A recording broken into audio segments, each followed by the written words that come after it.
Today we want to talk about how to use ChatGPT to build businesses like I do. Now, one of the things is there's a ton of videos, there's a ton of reference points on how to use ChatGPT, but most of it is not conducive to effectively using ChatGPT. Now, what do I mean by that? When I use ChatGPT, I spend hours using it. I don't go in there and ask it a simple thing because there's layers that you have to do. I'll give you an example. One of my future endeavors is to buy real estate, commercial real estate. And literally, I remember a day I spent 4 hours prompting questions going back and forth and running various scenarios. This wasn't like, hey, tell me how to buy an apartment complex. It was, all right, what is the likely price that a 150 unit apartment complex would cost? Okay, and then we worked through financing, then we worked through yields, then we worked through depreciation. And this was step by step by step by step. This isn't something you can snap your fingers or do, or you could just ask ChatGPT to simply do it.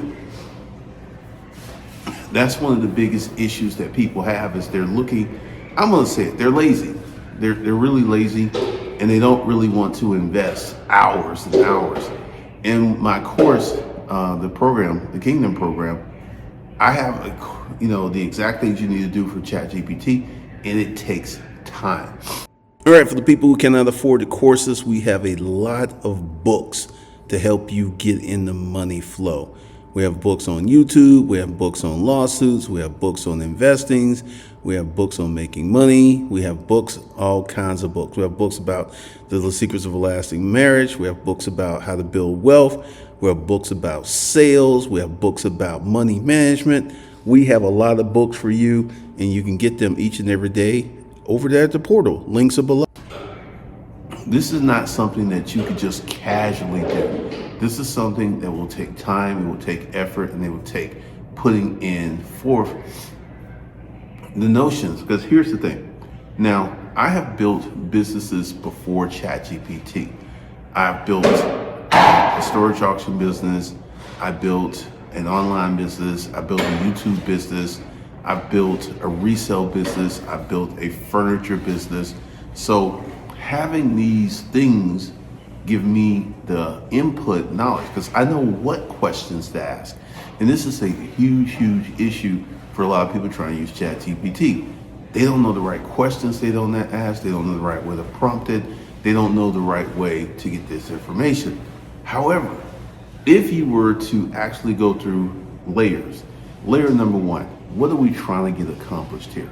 So you can go ahead and prompt it to get these answers if you know the right way to ask ChatGPT. One of the things I consistently see is prompts, right? I don't really pay a lot of attention to prompts. I pay attention to inquiries. The things that you put, like sometimes my inquiries are like several paragraphs long, and then I will get this huge roll of data. And that's the way you have to use ChatGPT because literally I used ChatGPT to file not one, but 2 lawsuits. And I won both of those lawsuits. Now, why did I was able to use ChatGPT to win lawsuits? Because I've sued someone in court before ChatGPT. So if you already have some experience or a level of knowledge, that's extremely helpful. I can use ChatGPT to write a book in about an hour. Now, why can I, and I'm gonna say this, you can't do that. And I'm gonna give you the reasons why you can't do that. I've written 15 books the old fashioned way, waking up every morning and writing for 4 hours until my brain turns to mush and then stopping. I wrote 15 books that way. So number one, I know the first thing you need to do before you start writing, you need to organize the book. Name the book, come up with a table of contents, come up with the foreword, come up with the epilogue. I already knew this. So knowing this and knowing the procedures and stuff, it enables me to write a book really, really quickly. Whereas the average person, and these books aren't just a generic copy because once again, I know how to give it the proper input. Chapter such and such, we'll talk about this. And also this is something else too. I'm a writer. So I have given ChatGPT volumes and volumes and volumes of my writing style. So it writes in my voice. It looks like I wrote this stuff. And that's another huge, huge thing. Having native knowledge of the topic that you're talking about kind of goes back to like dating. If you suck in real life dating, you're going to suck in online dating. If you're really good with physical dating, you will kill it with online dating. But one of the things that so many people do is get caught up in shortcuts, quick prompts, and not actually investing time. When I was heavy in ChatGPT, I was on ChatGPT 6 to 8 hours per day, 6 to 8 hours per day, doing multiple layers of prompting, multiple layers of questioning, and going ahead. Now, this is something else while having native knowledge. ChatGPT will push out and give you something, but if you already have native knowledge, you'll know that input is wrong. And it's like, nope, this is wrong. I do this. And it was like, oh, correct. Thanks for this input and everything. So this is one of the things is having native knowledge. And this is one of the things that ChatGPT will make engineers dangerous. ChatGPT will make high-level executives dangerous because these people are university presidents dangerous because these people have broad spectrums of knowledge about many different things. And that's the key. It's not like using ChatGPT just to get something done. One of the things that you have to look at, like with building businesses, let's kind of walk through the steps.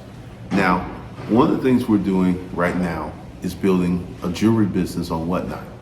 And one of the things I did, I watched 100 hours of Whatnot. Once again, this is why people are not successful because they don't want to do the groundwork. So I watched 100 hours of Whatnot and I came up with a thesis that has proven to be accurate. And now I'm setting up my business. I just hired someone yesterday to come in and work day shift next week.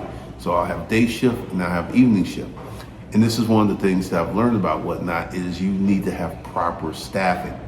And once again, just doing, first I watched 100 hours of Whatnot. Then I went over to ChatGPT and I put in what I watched and got an analysis. It was watch, analysis, watch, analysis. See, this is why so many people fail with businesses because they don't want to do the work. They're looking for shortcuts, they're looking for hacks versus actually sitting down and doing the actual hard work that is required to start a successful business. So I have multiple businesses. I have an online course business, I have a YouTube business. Jewelry business number 1 isn't profitable. Jewelry business number 2 isn't profitable. Jewelry business number 2, we just started. And jewelry business number 1 started almost 2 months ago, and we've had profitable days. What is a profitable day? A profitable day is where we made enough money to pay salaries, pay rent, and squeak out a profit on that day. We've had those days. Now we're getting ready to roll up, and once again, the key is the capacity. And this is something that I have to explain. I have a lot of people who feel that they could challenge me in the jewelry business, right? But here's the thing. If I was to do the jewelry business, like I've done a few shows, but typically I don't do the shows because that's not my aim to be a show host. My aim is to be a business owner and to manage all this other stuff. So I've got some really good hosts who do a great job. Now, here's the thing that will kill you. Capacity. Like I said, I have people who wanted to challenge me, who feel that they can just drop in. I have spent close to $20,000 setting this up. These folks don't have $20,000 to rent a spot, to buy inventory, to hire employees, and to build capacity. They don't have that money. And this is one of the things that just kills people. Everyone wants to start a business with no money, just an ideal or concept. And this is something I need to say. Even using ChatGPT, even using all of the resources that's available, you still need to have money to start your business. And this is one of the things that you really need to understand is having capital. Now, ChatGPT can help you articulate your business plan. It can help you plan your business, but capital, how do you raise capital? Now, there's this thing with fundraising where you can go out and borrow money and get grants and stuff. That's all lovely and everything, but it's really time consuming because when you write a grant, you have to write a grant a certain way. They're looking for certain things. They're just, there's low level grants where you can just raise your hand and they'll throw 500, maybe 1,500, maybe even 5,000 at you. But typically with grants, you need to really invest in doing it the way that the grant owners need to see their proposal. But one of the things with ChatGPT is it can build you an amazing business. It can, but you must know the proper way to prompt it. And one thing that will happen, let's go with the lawsuits. I have sued people before, so I knew exactly what to put in and how to prompt it. And it's a process. I'll give you an example. Sometimes you'll have to do something 2, 3, 4, 5, 6, 7, 8, 9, 10 times. You have to put it in, look at it, that's not correct. Put it in, look at it, that's not correct. And keep refining the data. And this is where people get into trouble because they just go into ChatGPT and say, tell me how to do X, and that's it. There's no refinement, there's no back and forth, there's no tuning the data. It's just tell me this. And I was reading that attorneys were getting in trouble for using ChatGPT and not doing their back research. To use ChatGPT to cite something could be great, but you would also need to go and check it, have your paralegal go and check case law to see if it's a valid thing. They didn't do that, and it was just blew my mind that as an attorney that you would do something like that. But here's the things that you really need to do. It is huge. You need to invest time into prompting ChatGPT. I see these commercials on YouTube like, I'm learning how to use AI. It's only 15 minutes a day. Throw that out the window. Just throw that out the window. Ideally, you want to be at the position of using ChatGPT hours per day. Now, this is what will help you. I have ChatGPT on my computer. I have ChatGPT on my cell phone. I have ChatGPT on my laptop. And this is one of the things you'll learn when you use ChatGPT heavily as an advanced user, that you want to have a line of questions on this prompt, a line of questions on this prompt, and a line of questions on this prompt. Because as long as the questions stay together, it keeps that thread together. And if you have multiple input sources, a computer, a phone, an iPad, then you can have 3 different conversations going on at the same time and keep it up. Now, this is power user stuff. In my course, I recommend people to load it on their phone, put it on their computer. And this is one of the things, because it takes time and attention to really learn how to do this and to be really good at this. And what I'm seeing, like going back to the commercials, you can do it in 15 minutes a day. Okay. Stop. Just stop that. You're not going to learn how to use ChatGPT at an executive level 15 minutes per day. It's not going to happen. Now, if you were to devote 2 to 3 hours a day, and let's talk about how could you do that. You don't have to sit there and devote 3 hours straight. You can use it in the, like one of the things, people think this is dangerous. I use ChatGPT when I'm driving. So I'll like put in this prompt and then I'll let it spin out what it needs to spin. And when I get to the light, I'll read it. So you can use it in your car. You can use it on your way to work. You can use it, you know, if you're like riding a train to work, plenty of time to sit there and go back and forth with ChatGPT and set certain things up. Because like I said, once you get to the position where you use it for hours and hours and hours, your ChatGPT will identify with you and start to give you outputs that come to you. Like when I was doing the training, I used a ChatGPT account that wasn't mine, and it was totally different information than when I used mine. Because one of the things is I'm used to getting layers and layers and layers and layers of information. I don't get short prompts because my ChatGPT understands my personality, understands my missions, understands my goals. Because we've had, like one day, this was weird, where I was having a conversation with it, and it said, dude. I never told it to say that. And this is something else. the level of intellect that the machine has is crazy, because I was talking about how I shoot YouTube videos, and it says, oh, you use a Sony camera. And I never told it that I used a Sony camera. It was just the language that I put in it. It was able to dictate that I use Sony cameras. So ChatGPT is an amazing device. It's amazing, but you must devote time, effort, and energy into it to get amazing results. Like I said, throw 15 minutes out of the day. Start thinking, I'm going to use ChatGPT for a minimum of 2 hours a day throughout the day, like 15 minutes here, 15 minutes there, 20 minutes there, and then go ahead and start to develop a rhythm and a routine of using the machine. Because once you do that, it's incredibly mind-blowing, because this machine, let me give you my game plan, and this was developed with ChatGPT. It's called the multi-income engine. Now, I have a YouTube business, I have an online course business, I have a jewelry business, I have jewelry business number 2. Business number 5 is I'm gonna get back in the storage auctions, right? Now, we have worked out these numbers over and over and over. I'll go ahead and give it a prompt, then I'll change it up a little bit and give it another prompt. So the storage auction business is gonna take $150,000, and then spend $30,000 getting the warehouse, $45,000 for the 25-foot truck if I want a good one in good condition, $35,000 for an Isuzu NPR truck. You've seen it, you just don't know what it's called. And then the warehouse staffing. So I'm gonna need 10,000 square feet. Now, this is where this is gonna be the most profitable revenue channel, because this revenue channel has branches. Number 1, we go ahead and get the stuff. We have Facebook Marketplace. Then we have Craigslist. Then we have TikTok.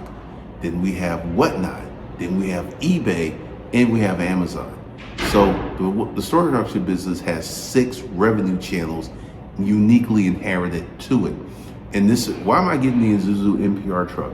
All right. So the way storage auctions work today, you buy them online. So I will have a crew of people go out and load up the storage auctions, and I will send a cameraman with them.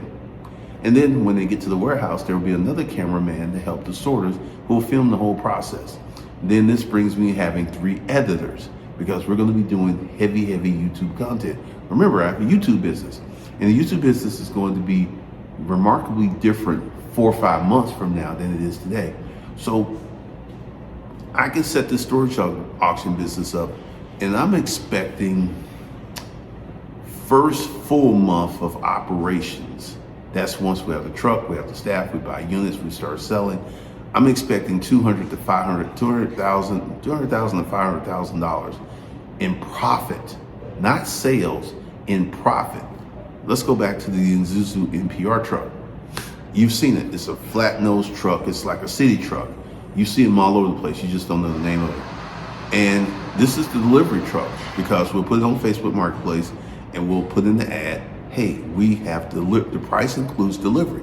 Now, if there are people who want to negotiate, and this is something I learned years and years ago, I had people who wanted to negotiate, and I will also say, okay, we start negotiating, delivery comes off the table. I had this guy, he negotiated, got the price he wanted, and I said, when are you coming to get it? He said, don't you deliver it? I said, remember when we first started talking, I said delivery comes off the table? That's the first thing I said. Oh. And I got a question. It's like, how do you think you're going to negotiate and then keep delivery in there? Because delivery, I have a cost, I have the truck, I have gas, I have people I got to pay. You know, you want it super cheap, fine, come get it yourself. Now that didn't work with Hispanics. Hispanics always know someone with a truck. They always have load crews. They always got that stuff. So that didn't really work with them. But everyone else, it worked amazingly well. And that's why I would buy a truck. Because once we up to speed, the truck would be doing 10 to 15 deliveries a day. 10 to 15 deliveries a day. Like washer and dryer, we'll deliver it. A refrigerator, we'll deliver it. Bedroom set, we'll deliver it. Anything. Now, pool tables. This is something else I learned years ago. Pool tables, I would have to find a pool table installation company, because when they break down pool tables, the felt's messed up. So I would have to get a pool table installation company to deliver the pool table and put that up. Back in the day, that was about $300. And I had several pool tables I sold for $1,500, $2,000, and included that $300 in the price. And I was making money. So there's a lot of stuff that's going to come on, but ChatGPT can help you do amazing things if you tune yourself to doing amazing things. All right, so let me know your thought process. Let me know your questions and that, put them in the comments. And I'll talk to you guys in the next one.